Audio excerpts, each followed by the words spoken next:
Assalamualaikum. Bagaimana kabar anak-anak hari ini? Ibu doakan kita semua dalam keadaan sehat walafiat. Nah, anak-anakku, kemarin kalian telah mempelajari materi tentang energi alternatif.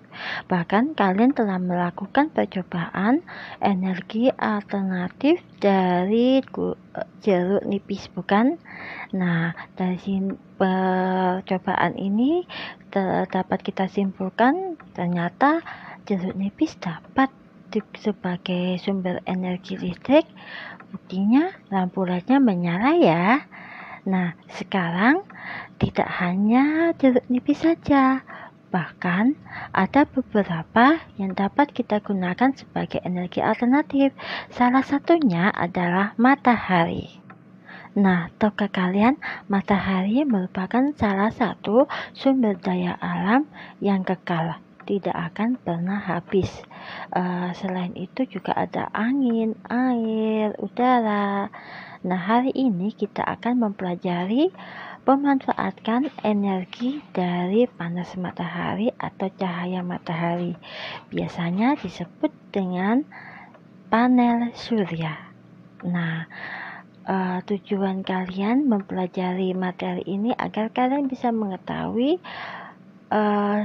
bahwa semua bisa dimanfaatkan sebagai energi alternatif pengganti energi utama.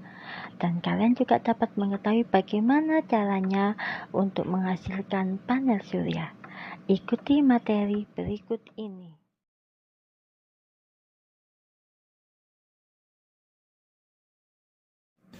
Dalam beberapa tahun, kontribusi energi matahari terhadap dunia telah berkembang secara signifikan. Video ini menunjukkan bagaimana sel surya menghasilkan listrik atau panel surya yang membuat air menjadi panas tanpa kita memasak air. Nah, energi dari matahari merupakan energi yang berlimpah di planet bumi ini. Untuk memanfaatkan energi ini diperlukan unsur kedua di bumi, yakni pasir. Pasir dirubah 99,999% menjadi kristal silikon murni untuk digunakan dalam sel surya. Untuk mencapai itu, pasir mengalami proses yang sangat rumit seperti pada gambar berikut. Silikon mentah akan diubah menjadi bentuk senyawa silikon gas, kemudian dicampur dengan hidrogen untuk mendapatkan silikon polikristal yang murni. Silikon ini dibentuk kembali menjadi irisan-irisan yang sangat tipis. Nah, silikon tipis inilah yang akan berperan dalam sel surya. Mari kita lihat struktur atom silikon pada gambar.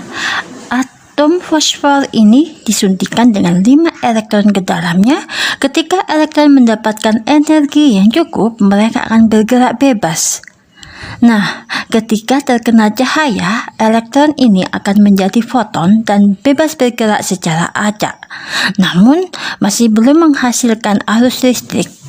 Nah, untuk searah dibutuhkanlah kekuatan pendorong, p-n junction, dengan menyuntikkan boron menjadi silikon murni sehingga kedua jenisnya akan bergabung. Beberapa elektron akan mengisi ruangan yang kosong sehingga terdapat batas antara muatan positif dan muatan negatif. Tentu pada hal ini akan terbentuklah medan listrik.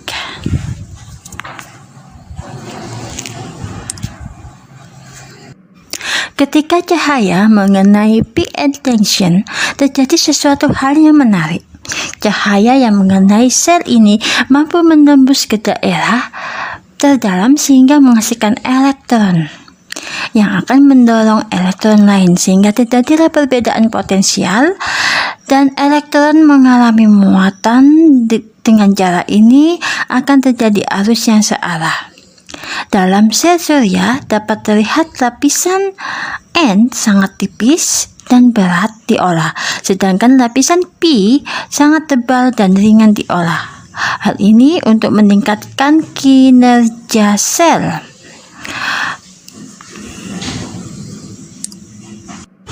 Berikut ini dapat kita lihat struktur panel surya yang memiliki lapisan-lapisan berbeda.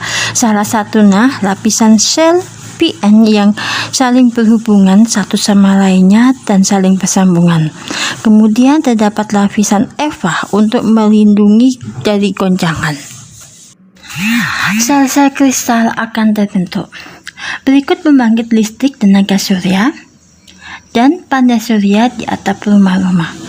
Panel surya di atap rumah-rumah memiliki pilihan menyimpan listrik yang sangat besar yang dibutuhkan dalam kuota yang sangat banyak dan dapat tersimpan dengan baik. Nah, inilah bagaimana cara kerja serta proses pembentukan sel surya dengan memanfaatkan panas matahari dan mengubahnya menjadi listrik yang akan digunakan dalam kehidupan sehari-hari.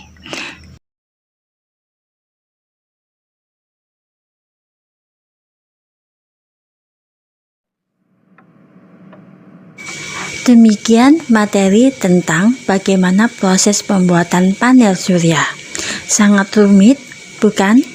Nah, walaupun begitu, alat ini sangat bermanfaat sekali dalam kehidupan sehari-hari sebagai salah satu energi alternatif pengganti energi utama.